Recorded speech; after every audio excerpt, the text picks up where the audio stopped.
Welcome back to the YouTube channel. My cameras akulu mammango mango tenti pasana go update yokozana ndi South Korea kumanso North Korea.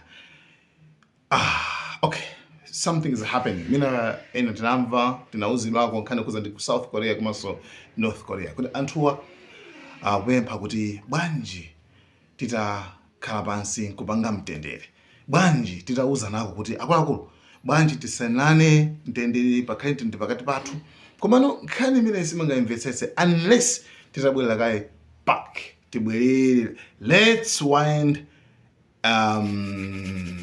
our clock back, maybe ndoti tibwerere kuzaka zingati, tibwerere kuzaka zokwana okay 1950 musunga chaka chimenecho 1950 panali nkhondo, right, to 1953. That means zaka zitatu zimenezo, zaka zitatu. So dziko lichoyambira tizoti ndi limodzi ndi Korea. Dziko ndi Korea.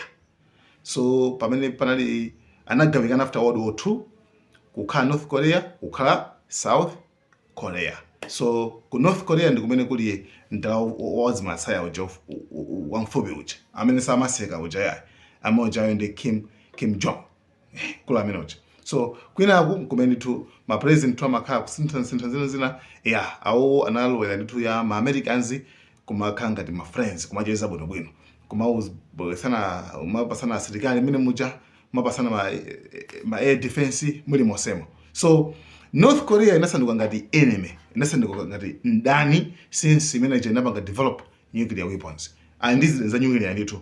Yes, ndipo ama challenge nthawi zonse kuti ife so tingapange give up. Okay, chabwino. So maiko awiri amenewa zapeza kuona kuti pa nthawi imene nkhondo iyi pamene amamenyana apa 1953, right, zinapeza kuti sanauzane kuti sanasainirane kuti tiyeni pakhale ceasefire, kuti tiyimikire zida ngati treaty ngati agreement, sanasainirane ayi imene machito armistice. So anthu aja anangoyima basi osa sainirane pena paliponse. So meaning kunena kuti zili ngati mmene zili ngati apa America ndi Iran sanasainirane zina zili zonse kuti nkhondo tili pa ceasefire kapena yapapa tapanga peace deal hayi, koma angoyimikira basi moti ine time itha kubuka nkhondo ichi pakati pa Iran komanso America. Exactly zimene zozo zimene zinachitika pakati pa South Korea ndi North Korea. Amatibwera ndithu kenako nthawi itafika anangokhala ngati kungopanga mungoyima basi, komano palibe posalira pena paliponse. So President Myung, dzina lake sole maina akewo Myung, president wa dziko la South Korea tsopano amene ali ndi ma Americans anapanga proposal, analemba ma proposals kupempha kwa apemba North Korea acha kuti bwanji nanga si panopa tili anokuti padusa zaka zambiri koma panopa nanga tili ngati tili mmalere, right, sidinasainirane pena paliponse yayi kuti nkhondo yayima kapena yatha ayi, bwanji tisainirane pena pake. Okay, pena pake tisainirane pena pake kuti ife tili pa ceasefire kapena tili pa peace agreement kuti tikhale ngati palibe samana zapanga atake nzake zapepala.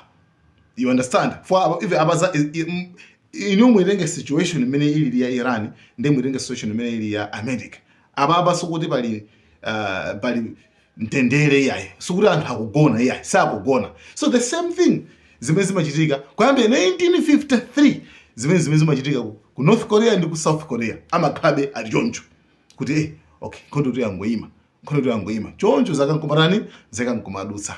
So ma proposals ndi otani.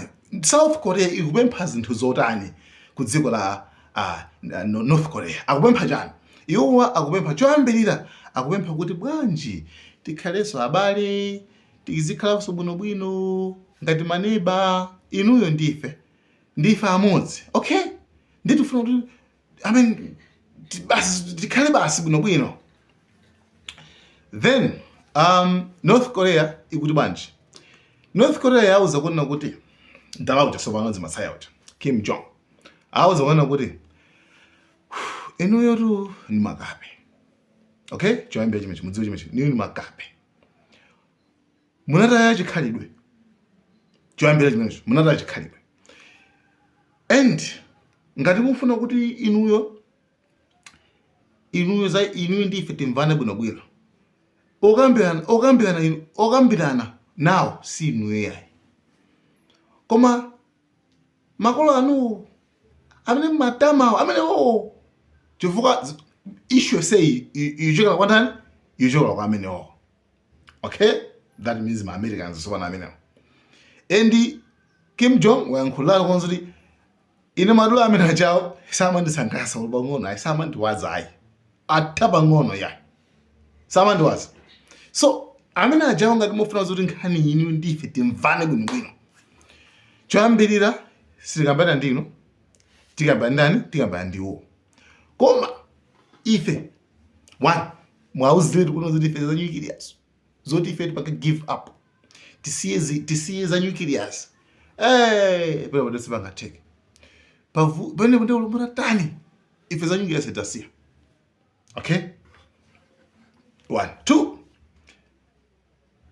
because zimene zimafuna Americans kuti North Korea isiye zimene zonse isiye za nuclear. Number 2 akuti treat us as a nuclear powered country. Inuyo mukamationa ife ya North Korea muzilona ngati dziko limene lili ndi nuclear basi osati ngati ndani. Okay, inuyo mutitenge mwanomo ngati amene dziko limene lili ndi nuclear. Simple. Number 2 ngati mufuna soti siye kupanga test zida zathu tukapanga fa North Korea makoto panga zida test ndenkanija imapeza zoti awa akuopa tsopano ndama kumakha kuphezana.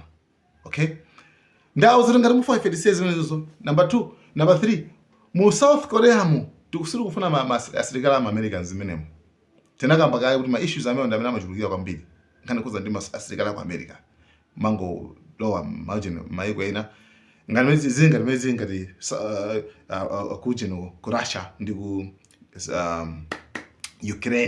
Ukraine kupeza kumene kuli asilikali amene okay Ukraine ifuna zoti ilo jonenero ikena kwekenda asilikali adziko lina mu Ukraine imo zimene Putin akurani akukana ma Americans zosanga lolo zimene zozo kuti neighbor wawo mukhala asilikali adziko lina azapanga spy. So North Korea kwenda so chimodzimodzi kuti silufuna asilikali aku America mmene muziko mwanumo amene ndamaba ndi nyasa kwambiri asapezeke moso mmene. You understand? So Trump akupanga play akuona zoti madulu apapa tanakala kuti chikazi Trump wakamadzi aliyese waona kuti ma Americans panopa sura mamenya soposana aliyese padziko lapasi pano. Ma Americans panopa mphepa aliyese waona wazona yekha ndi maso. So ma Americans sura na opyeza yamene amopyeza abamba mujayi. Koma ma Americans apapa Trump anabwera ni statement sopano. Statement yonena kuti yani akuti ine ifeyo tiyotse asilikali athu titapungula asilikali athu ku South Korea.